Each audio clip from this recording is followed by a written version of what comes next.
अंकिता भंडारी हत्याकांड को समझने के लिए कोई थ्योरी नहीं, सिर्फ इंसानियत चाहिए। उत्तराखंड की पहाड़ियों में मेन सिटी से थोड़ा दूर वनांतरा नाम का एक लग्जरी रिसोर्ट था। इस रिसोर्ट का मालिक था पुलकित आर्य, एक ताकतवर नेता का बेटा।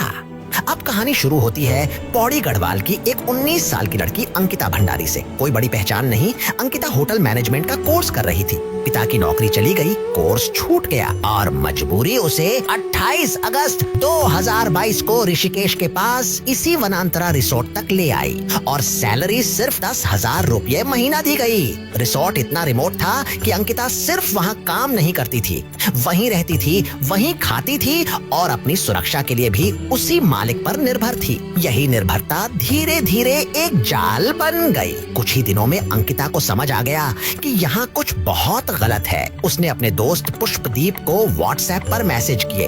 उसने लिखा कि रिसोर्ट में आने वाले वीआईपी गेस्ट्स के लिए उस पर एक्स्ट्रा सर्विस का दबाव बनाया जा रहा है। होटल इंडस्ट्री में एक्स्ट्रा सर्विस एक शब्द नहीं होता, बल्कि ये एक प्रोस्टिट्यूशन के रैकेट का पर्दा होता है।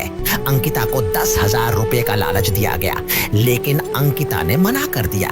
एक 19 साल की लड़की सिस्टम के सामने पहाड़ की तरह खड़ी हो गई और यही उसकी सबसे बड़ी गलती बना दी गई। 18 सितंबर 2022 ज्वाइन करने के ठीक एक महीने बाद रात करीब 8:30 पुलकित आर्य अपने 2 मैनेजर्स के साथ अंकिता को बात करने के बहाने बाहर लेकर गया और उसका रेप किया गया। उन्हें डर था कि अगर अंकिता ने बाहर जाकर बोल दिया तो सब बेनकाब हो जाएगा और फिर सत्ता ने वही किया जो वो अक्सर करती है। अंकिता भंडारी को चिल्ला कैनाल में धक्का दे दिया गया। एक लड़की जो अपनी इज्जत के लिए खड़ी रही, उसे नहर में डुबोकर खामोश कर दिया गया। सवाल ये नहीं है कि अंकिता के साथ क्या हुआ, सवाल ये है कि अगर वो किसी ताकतवर की बेटी होती तो क्या कहानी यही होती। और असली सवाल ये है, क्या हम इसे भूल जाने देंगे या हर बार याद दिलाएंगे कि इंसाफ भी एक जिम्मेदारी है।